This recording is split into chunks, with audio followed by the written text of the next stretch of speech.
Welcome back to The Red of Fate Part 3. Last time we started with the Angst, today we continue. I hope you will like it. Enjoy!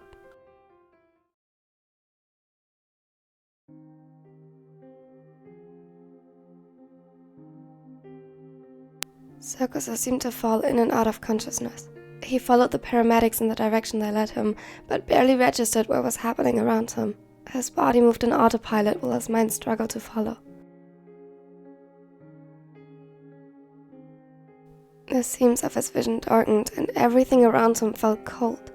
Every touch, like needles being poked into his flesh, and the blood still sticking to his skin and clothes seemed to burn in its vicious red. At some point, he found himself on one of the plastic chairs in the waiting area in the hallway. He didn't remember how he got here, or how long it has been. His mind circled back to Atsumu over and over again.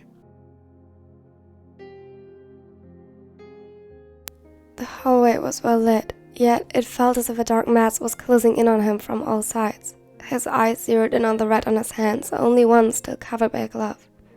The blood filled the intricate lines on the skin, tracing the patterns at the seams of the stained area, slowly spreading.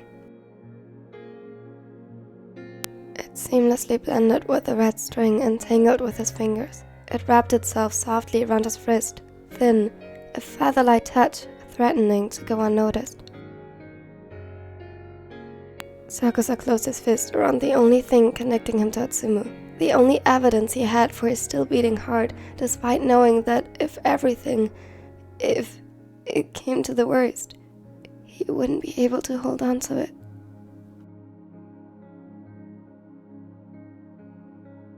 His grip tightened. Translucent teardrops fell onto his hand, mixing with the slowly drying red. He barely registered the sobs clawing their way from his throat as he hunched over and held his hand close to his chest. Kiyoomi! Komori ran up to him in a haste, holding his sides as he came to a sudden halt before the taller and breathing heavily. His eyes traced over Sakusa's slumped-over form, muscles tensed and body shaken by quiet cries.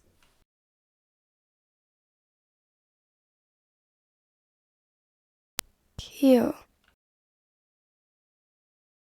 The freshly knotted thread danced through the air, shimmering in the light. It was scarcely visible to spectators not connected by the red, even more so as it was getting progressively thinner.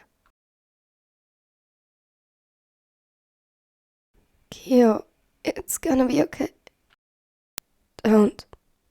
He got shot. Otoya, he got shot, and I was too afraid of tearing him down with me, and now I'm gonna lose him. If I had just... He swallowed, fighting for air.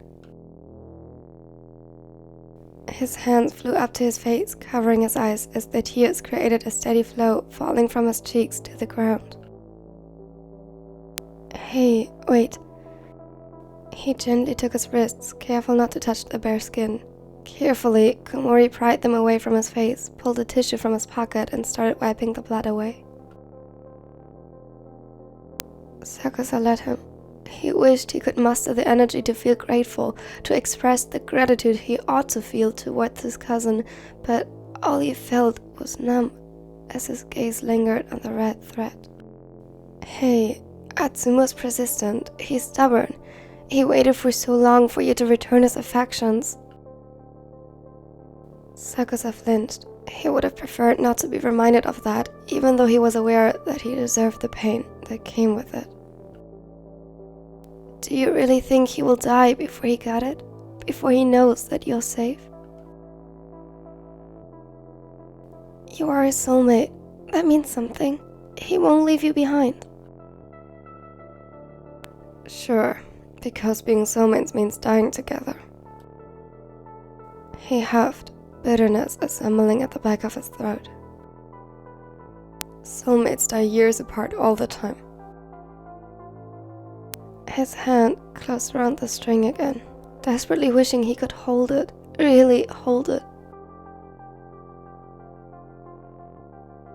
But it's less likely with bonded soulmates. We weren't. We weren't on it when he got shot. This hardly counts. His head slumped down again as the string fell from his hand, hanging loosely from his fingers.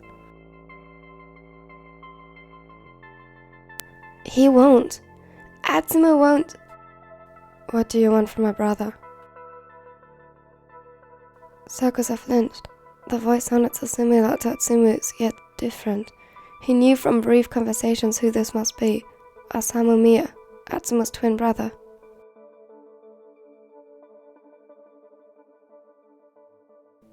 He dreaded looking up, wasn't sure if he would be able to bear seeing him. Technically, Atsumu never specified if they were identical twins, but for the off chance that they were, seeing someone, a perfect replication of your soulmate, while he was on the brink of death, holding on by a thread, he wasn't sure he would be able to handle it.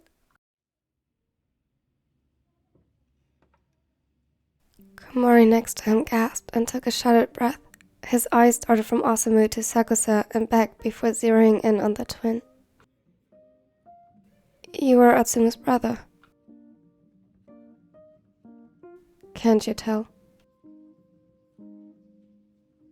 His voice sounded like he forcefully feigned indifference. A supposedly calm tone underlined his words but failed his purpose entirely. It shuddered and was laced with an icy poison. He was in pain, worried and barely holding himself together. It was clear to Sakusa that Osamu desperately tried to make sense of the situation and find the one person to blame. Yeah, I'm sorry about everything. He could hear him gritting his teeth and the quiet sound of shuffling as a person he previously hadn't noticed next to Osamu moved. Surprised, the barista lifted his head.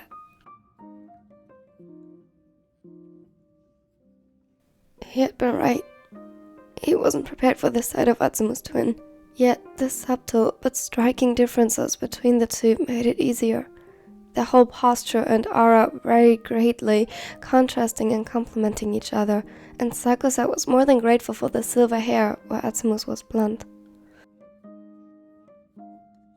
Next to the silver-haired stood a black-haired man, holding his hand and observing them silently. His eyes were red-rimmed just like Osamu's, yet he was much calmer. His face had something fox-like, and the dark eyes, despite looking rather uninterested at times, were vigilant. Why are you here? What do you want from my brother? The question seemed genuine, yet the undisguised tremble accompanying his words exposed his anger. Komori opened his mouth to answer, yet fell silent again when Sakusa simply lifted his hand, exposing the quickly thinning string, fresh enough to be seen by others.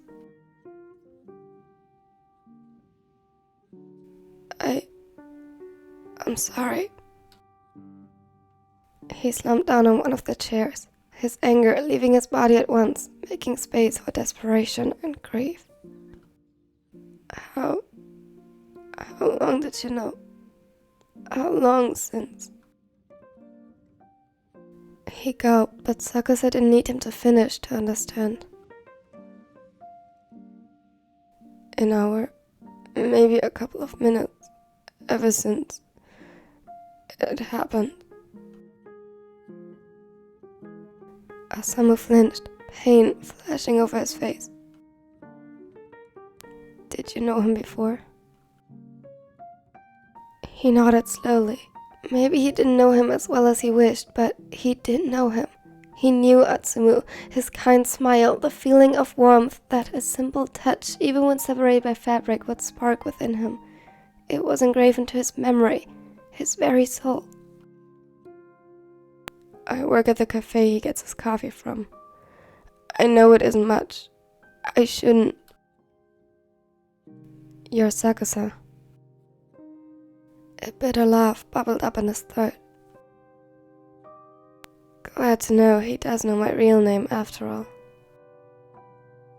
Osamu chuckled as well, more sincere than the barista. Yeah, sorry about that. My brother's an idiot. He means well, though. At least, most of the time, when he isn't stupid enough to play hero. He saved my life.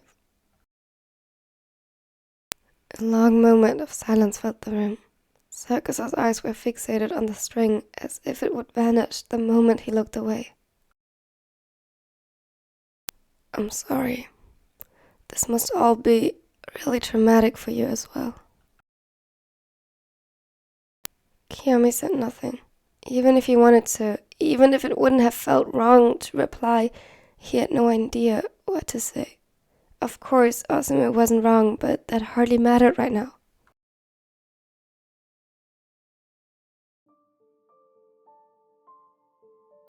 Hours passed. The fleeting light of day vanished quickly, swallowed by the growing shadows, until a blanket of darkness engulfed the city, only torn by streetlights and neon signs.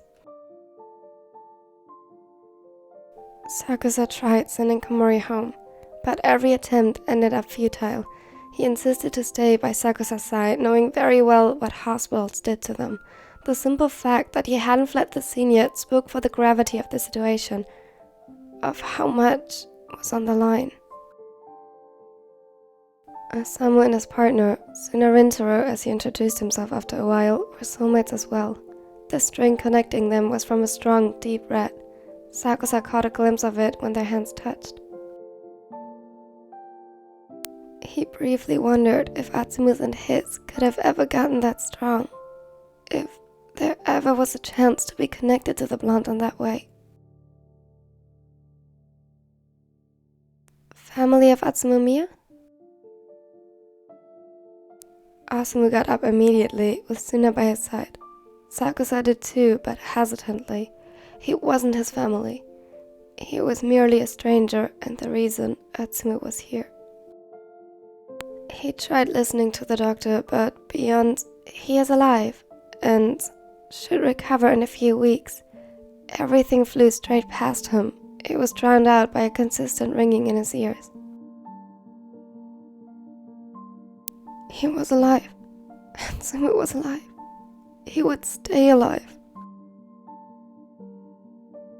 Sakusa felt like he could pass out on the spot, his vision blurred. Sakusa, you're coming? He gulped.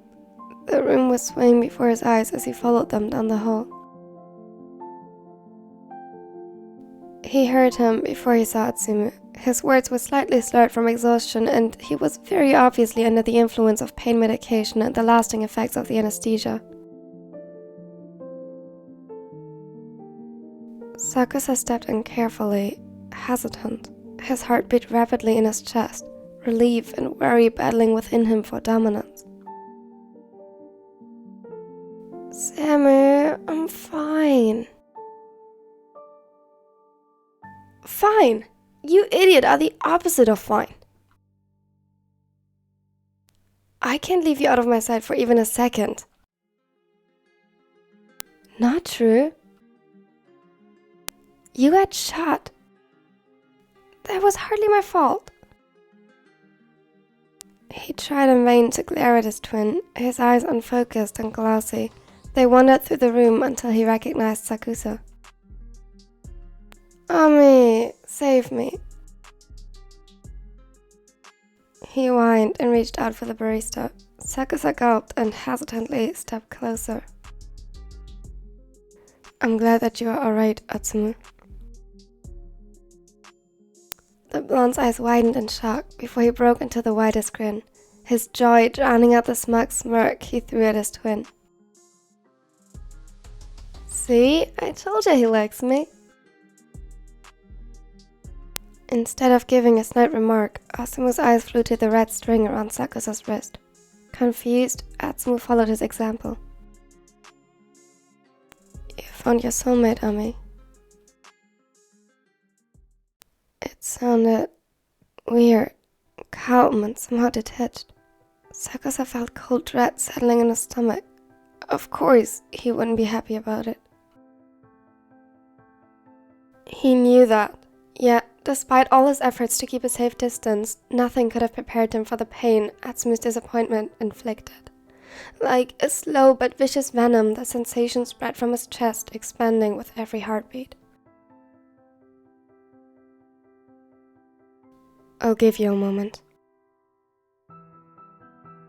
Don't do anything stupid, Sumu. The blonde didn't reply. His eyes traced patterns on the blanket while he fumbled with it nervously. The sound of the door shutting closed cut through the air and left them in nothing but silence. Suddenly, the atmosphere seemed to thicken, and it got harder to breathe, as if the very string around his hand had started wrapping itself around Sakusa's throat with malice.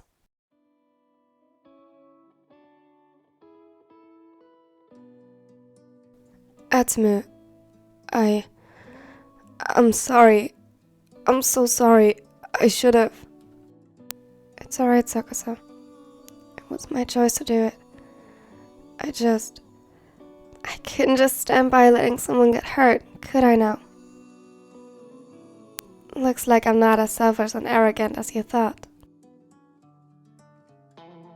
He smiled at him, yet it was flawed. Sakusa had seen him smile, genuine and bright, 100 times, and this wasn't one of them. His bottom lip quivered as he forced it to stretch into a grimace, a facade to cover his pain. His words dripped with a barely hidden sadness. Like an unknown poison, it fell from his tongue onto Sakusa's heart. You never call me that. I asked you so many times, but you never... I'm sorry. That was stupid of me. No. He said it before he could stop himself, yet, much to his own surprise, he didn't regret it. Now, Ami. What an awful timing to take a liking to the nickname. He laughed. It was off, but this time he blamed the medication for the way his head fell back against the bed, his eyes closed before slowly opening again.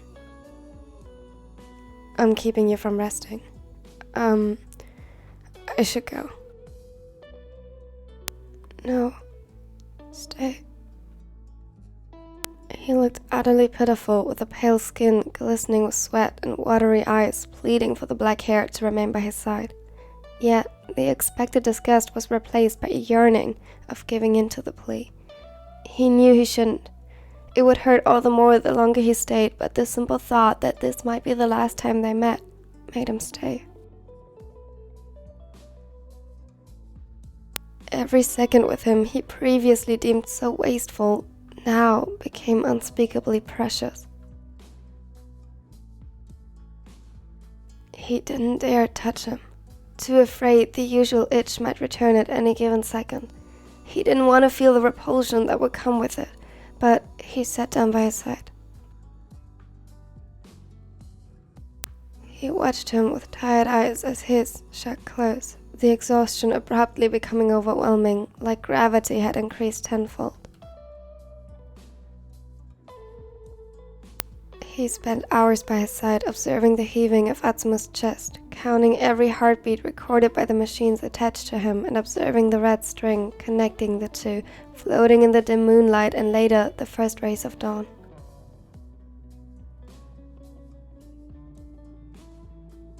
It was still so thin, so fragile. He didn't know what it meant, and the merciless part of his mind held on to the idea that Atsumu could suddenly slip away, just like that. It made him stay longer than he wanted, longer than he should. His thoughts laced with the horror stories of soulmates that were at work, shopping, or at a friend's house when suddenly their string snapped, announcing undeniably and unforgiving the departure of their other half.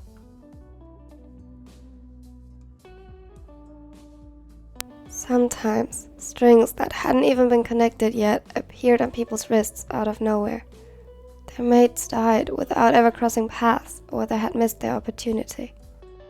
Did Sakusa miss his opportunity? Or at least almost. If he hadn't touched Atsumu, would he have died? They only relayed for the barista a single loose string around his wrist. They said it was easier for people like that to move on, having never met their soulmate. But Sakusa did meet Atsumu. He did, and he was just too coward to face reality. A reality in which they were soulmates, and Atsumu didn't want him. It wasn't unexpected. He knew whoever would be stuck with him must hate the whole soulmate thing as much as he did. It must feel like a curse. When did he become so delusional? When did he allow hope to grow?